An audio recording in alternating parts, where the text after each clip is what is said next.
राज्यसभा की रण में सपा ने दांव खेला। दांव निर्दलीय प्रत्याशी पर खेला गया, चाल चली गई।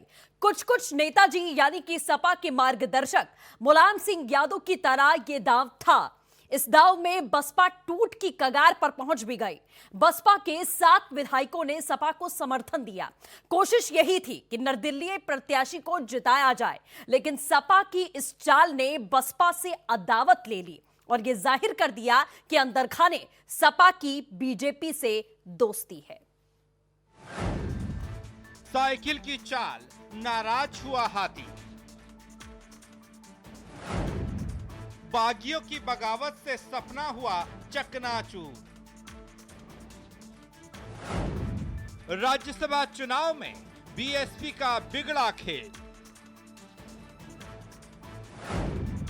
सपा का मास्टर स्ट्रोक, टूट की कगार पर बसपा। फिर वही चाल, फिर वही रणनीति, फिर वही राजनीति। सब कुछ फिर से यूपी में वही दोहराया गया। यूपी की राजनीति गजब की निराली है, बिल्कुल ही अलहदा। जरा देखिए यूपी की सियासत, जरा समझिए यहां जो होता है उसकी पर्देदारी ऐसी कि दिखती नहीं, और जब सियासत खुलेआम दिखने लगे तो समझिए, मान कर चलिए, कभी नहीं होगा। अब देखिए ना, यूपी में राज्यसभा चुनाव के दौरान विश्लेषण के दिग्गजों ने आकलन किया था 10 राज्यसभा सीटों में बीजेपी 9 सीट जीत सकती है, लेकिन बीजेपी ने उम्मीदवार 8 ही उतारे। बीएसपी ने तब तपाक से अपने एक उम्मीदवार को उतार दिया, लेकिन सपा ने गेम चेंज कर दिया। बीएसपी के जो 5 विधायक प्रस्तावक थे उन्हें तोड़ लिया। बागी विधायक असलम चौधरी, असलम रायनी, मुज्तबा सिद्दीकी, हाकिम लाल बिंद और गोविंद, जो बीएसपी के प्रस्तावक थे, उन्होंने अपना नाम वापस ले लिया। सपा अध्यक्ष अखिलेश यादव ने मुलाकात की थी। अब सबके तर्क उनके नजरिए से वो भी जानिए। बहुजन समाज पार्टी माननीय बहन जी हमेशा बीजेपी खिलाफ रहती थी, और कल हमने देखा कि बीजेपी ने अपना नाम नहीं जमा किया, इनको खुली छूट दे दिया कि आप विरोध हो जाइए। उसकी वजह से आप लोग को नाराजगी हुई कि हम लोगों से पूछा भी, हम लोग सलाह मशवरा करके खड़े थे, कोई दिक्कत नहीं थी। जब वो बीजेपी से समर्थन लेकर के जीतना चाहती हैं, हम लोगों को निगलेक्ट करना चाहती हैं, ऐसे कंडीशन में हम लोग सम्मान भी नहीं मिला, अपमानित होना पड़ रहा है।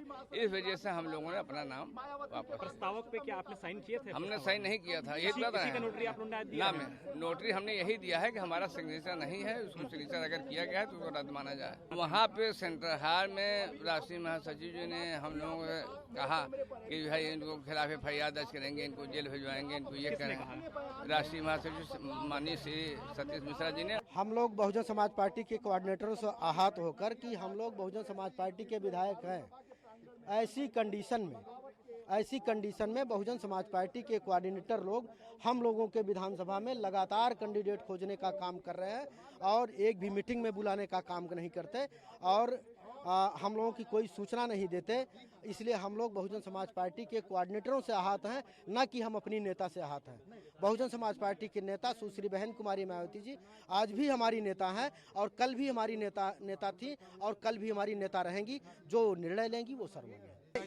ये बिल्कुल गलत सूचना है। हम लोग समाजवादी पार्टी के नेता माननीय अखिलेश यादव जी से कतई नहीं मिले हैं। जो भी समाचार है, जो भी न्यूज है, ये बिल्कुल गलत। पार्टी विरोधी कार्रवाई नहीं किया। हम लोगों ने जो प्रस्तावक पर हम लोगों के हस्ताक्षर फर्जी करा करके जो वहाँ पेश किया गया, आज हम लोगों ने नोटरी एफिडेविट इस बात का दिया है कि उस प्रस्तावक पर हमारे कोई हस्ताक्षर नहीं थे, मैंने कोई दस्तखत नहीं किया था और ना मैं नॉमिनेशन में गया था। कि आपके ऊपर हम केस करेंगे, आपको देख लेंगे, तो मैं उनको आपके चैनल के माध्यम से कहना चाहता हूँ, वो मुझसे बहुत वरिष्ठ है और बहुत ही बड़े नेता हैं। अगर वो मेरे ऊपर कार्रवाई करते हैं तो नियमानुसार मैं वकील होने के नाते मैं भी उनके ऊपर FIR लिखवा सकता हूं कि जो मेरे हस्ताक्षर बनाए गए किसी के द्वारा, तो 419, 420 के तो वो भी मुलजिम बन जाते हैं। वैसे बागी तो बीएसपी के 8 विधायक हैं, जिसमें इनके अलावा सुषमा पटेल और वंदना है। अस्लम अली जी, आज आपने बगावती सूरत अपना ली है, क्या कारण है कि आपने प्रस्तावक नाम वापसी के लिए आज आवेदन दिया है? कारण ये है कि ना तो हमें जब नॉमिनेशन किया गया, नॉमिनेशन के वक्त हमें साथ ले गया गया, ना कोई हमें पता है ना इतला है। हमें तो लगता है हमारे साइन बिल्कुल फर्जी उन्होंने किए हैं, उन्होंने फर्जी पहन के। चूंकि जब जो नॉमिनेशन होता है प्रत्याशी का, तो जो प्रस्तावक होते हैं वो चुनाव आयोग के सामने जाते हैं, जहां भी नॉमिनेशन का वो, वहां हमारी कोई वीडियो कुछ नहीं है, हमें कोई इतला नहीं है, हमें कोई डिस्कस नहीं है। फिर हमारी पार्टी के अंदर 15 विधायक हैं, 15 विधायकों पर हम कैसे जिता लेंगे? 15 विधायक पर हम कैसे अपना प्रत्याशी जिता लेंगे? जो कुछ बीएसपी के उमा शंकर जैसे लोगों ने षड्यंत्र ये बीजेपी से मिलकर किया है, चूंकि उन्हें हजारों करोड़ रुपए के पट्टे ठेके चाहिए, उन्होंने जो षड्यंत्र किया है, हम बीजेपी के खिलाफ राजनीति करने वाले लोग हैं। नामांकन तो आपने, नामांकन प्रस्तावक से आपने नाम वापस लिया है, अब क्या प्रकाश बजाज को आप वोट करेंगे? चुनाव अगर होता है तो? चुनाव अगर होता है तो ना प्रकाश बजाज को हम जानते हैं, ना हमारा कोई मतलब है। कल आपकी पत्नी ने ज्वाइन किया है?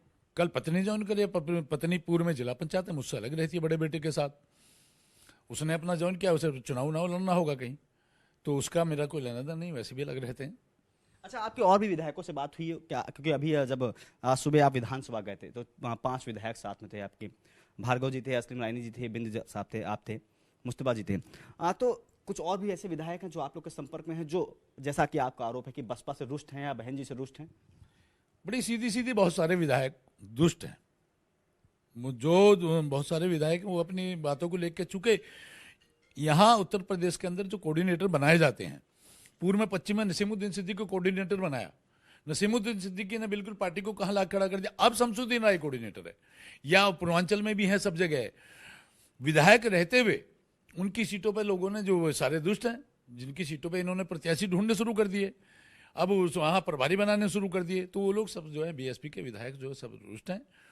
अब आगे की क्या आपकी रणनीति होगी, क्योंकि चुनाव भी करीब है, राज्यसभा का चुनाव अभी हुआ नहीं है, उपचुनाव चल रहा है, आगे का विधानसभा चुनाव होना है, क्या रणनीति अब अपनाएंगे आप लोग? रणनीति बड़ी सीधी सीधी बात, मेरी विधानसभा के पास में चुनाव हुए, कोऑर्डिनेटरों ने वहां तक हमें न्योता नहीं दिया, पश्चिम से मैं अकेला विधायक हूँ, बुलंदशहर पे चुनाव हुए कि वहां हम जाएं, हम पार्टी में हैं, पार्टी से चुनाव लड़ना चाहेंगे, पार्टी से साथ हैं, बाकी और रणनीति क्या होगी, जो भी डिसीजन होगा उसके बाद होगा। अच्छा, जब आप लोग विधानसभा गए थे तब उदयवीर सिंह के साथ 2 विधायक बैठे हुए थे, जिसमें बिंद थे और भार्गव जी थे, क्या कुछ ऐसा बातचीत हो रही है? क्योंकि माना जा रहा है उदयवीर ने ही पूरी मामले को लीड किया है कि जितने भी विधायक हैं वो प्रकाश बजाज की तरफ आ जाएं। क्या कुछ तो सेपा के नेताओं ने आपसे कुछ चर्चा की होगी, बातचीत की होगी, अपना आपने दुखड़ा उनको गाया होगा, या कुछ भी बातचीत हुई हो? हमारा कोई दुखड़ा नहीं है, जनता के हित का दुखड़ा है हमारा, जो बीजेपी के ने देश और प्रदेश के अंदर गरीब, किसान, मजदूर, युवा के साथ जो कर रहे हैं, जो उन्हें सहयोग करेगा हम उसके खिलाफ खड़े हैं। मतलब आप बसपा के साथ अब नहीं है? नहीं। तो ये थे हमारे साथ असलम हाजी साहब, जिन्होंने साफ तौर पे कहा कि उनसे पूछकर प्रत्याशी नहीं उतारा गया था, और बल्कि नामांकन के समय वो भी मौजूद नहीं थे, उनके साइन फर्जी हैं, उन्होंने नामांकन में प्रस्ताव के रूप में नाम वापस के लिए आवेदन दे दिया है। अब अगर चुनाव रद्द होता है तो आगे की रणनीति बनेगी, लेकिन फिलहाल वो अभी किसी को वोट नहीं देने जा रहे हैं। खरीदो फरोख्त का सारा काम भारतीय जनता पार्टी करती है, सरकारें बनाती है, सरकारें बिगाड़ती है, तमाम एजेंसीज का इस्तेमाल करती है, ईडी का करती है, इनकम टैक्स डिपार्टमेंट का करती है, और एमएलएस को खरीदती है। ये पूरा देश जानता है, बीजेपी के ही ये काम है, बाकी किसी दूसरे दल में मुझे नहीं नजर आता कि उनके पास इतना पैसा है कि वो ऐसा काम कर सकते हैं। और यूपी के अंदर तो राज्यसभा के चुनाव में किसी पार्टी का उम्मीदवार है ही नहीं, एक उम्मीदवार समाजवादी का है, उन्हें किसी एमएलए की जरूरत नहीं है। तो अगर कोई इंडिपेंडेंट खड़ा है तो वही खरीदो फरोख्त कर सकता है। खरीद फरोख्त की राजनीति समाजवादी पार्टी की पुरानी प्रथा है, तो इसमें कोई नई चीज नहीं है, और वो इस चीज पे उन्होंने जो संदेशा दिया वो अपने खिलाफ दिया है। वो पूरा देश, पूरा प्रदेश इसके लेकर के उनके खिलाफ थू करने का काम करेगा। आपकी पार्टी क्या कार्रवाई करेगी जो विधायक? ये आप करेंगे, आपको पता लग जाएगा। हमने अपने वोटरों से उनसे कहा है कि वो चौकन्ना रहना चाहिए, उनको देखना चाहिए। अगर ईवीएम में अगर मान ली स्लिप नहीं कट रही है तो उनको देख करके अपनी जो रिक्वायरमेंट है उसके हिसाब से उनको वहाँ के व्यक्ति को बुला करके और जो अधिकारी है उसको बताना चाहिए। जहाँ तक बसपा में जोड़ तोड़ की बात है तो बसपा का पूरा इतिहास ही है, और चूंकि जब से 93 के बाद से जितने चुनाव हुए हैं बसपा प्रत्याशियों से पैसे चूंकि लिए जाने लगे, और जब से पैसे की वसूली हो गई बसपा विधायकों से तब से यह मामला जो है जोड़ तोड़ का बढ़ गया। और पहली बार 97 में बसपा के 67-80 विधायक थे और एक चंग टूट करके उसमें पहली बार यह भी कहा गया कि तोड़ में तोड़ हुआ, और 2-3 घटनाक्रमों में बसपा विधायक तोड़ करके अलग पार्टी बनाए और भाजपा के साथ मिलकर के सरकार बनाया। और तब से लगातार ये भी थी केवल वही 5 साल का, जबकि गठबंधन की मतलब पूर्ण बहुमत की बसपा की सरकार रही। तो ये तो जोड़ तोड़ उनके साथ है कि पैसा के बाद जब जैसी सहूलियत देखता है विधायक अपने निकल जाता है। सबकी ख्वाहिश, उस ख्वाहिश की फरमाइश, उस फरमाइश का ठिकाना अब सपा के अंगने में पहुंच चुका है। कहा तो ये भी जा रहा है कि सभी अब समाजवादी पार्टी से टिकट चाहते हैं। विधायक हैं। कहा तो ये भी जा रहा है बीएसपी के कुछ और विधायक सपा में शामिल हो सकते हैं। मैंने जो भी कदम उठाया है हम लोगों को। अब रामजी गौतम का खेल बिगड़ गया है तो बीएसपी का गुस्सा सपा के लिए 7वें आसमान पर जा पहुंचा है। जब वह एक बार प्रस्तावक किसी प्रत्याशी का बन गया, नॉमिनेशन उनका फाइल हो गया, नॉमिनेशन की टाइम समाप्त हो गई, तो अब आज उसके बाद फिर अब वो वापस लेने का उनका कोई ऐसी संसदीय पुस्तिका में इस तरह से कहीं नहीं राइट है। उमा शंकर जी, विधायकों का आरोप लगा रहे हैं वो कि हमको पार्टी से नाराजगी नहीं है, हमको प्रत्याशी से नाराजगी है, और वो इसको किस तरह से देख रहे हैं सर? नहीं, देखिए आप उन लोगों से बात करिएगा, अगर पार्टी से उनको नाराजगी नहीं है तो ये भी उनको कह देना चाहिए कि आपको प्यार किससे है, दौलत से है कि बजाज से? बजाज कौन है? आपको अगर प्रत्याशी से एलर्जी है तो आप बहुजन समाज पार्टी से मिले हो।